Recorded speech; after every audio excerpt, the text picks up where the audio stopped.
Football নিয়ে এমন কিছু অদ্ভুত ঘটনা আছে যা শুনলে আপনার চোখ কপালে উঠবে।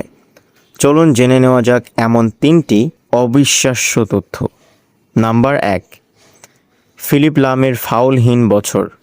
ডিফেন্ডার মানেই তো ফাউল আর কার্ডের ছড়াছড়ি, কিন্তু বায়ার্ন মিউনিখের ফিলিপ লাম ডিফেন্ডার হয়েও পুরো 1 বছর একটাও ফাউল না করে ফুটবল খেলেছিলেন। নাম্বার 2, গোল না খেয়েও বিদায়। 2006 সালের বিশ্বকাপে সুইজারল্যান্ড দল একটাও গোল হজম না করে টুর্নামেন্ট থেকে বাদ পড়েছিল।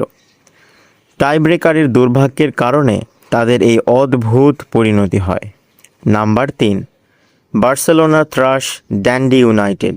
ইউরোপিয়ান ফুটবলে বার্সেলোনার বিপক্ষে স্কটিশ ক্লাব ড্যান্ডি ইউনাইটেড মোট 4টি ম্যাচ খেলেছে এবং 4টিতেই তারা নিজেদেরকে জিতিয়ে নিয়েছে। বার্সা তাদের বিপক্ষে আজ পর্যন্ত একটা ম্যাচও জিততে পারেনি।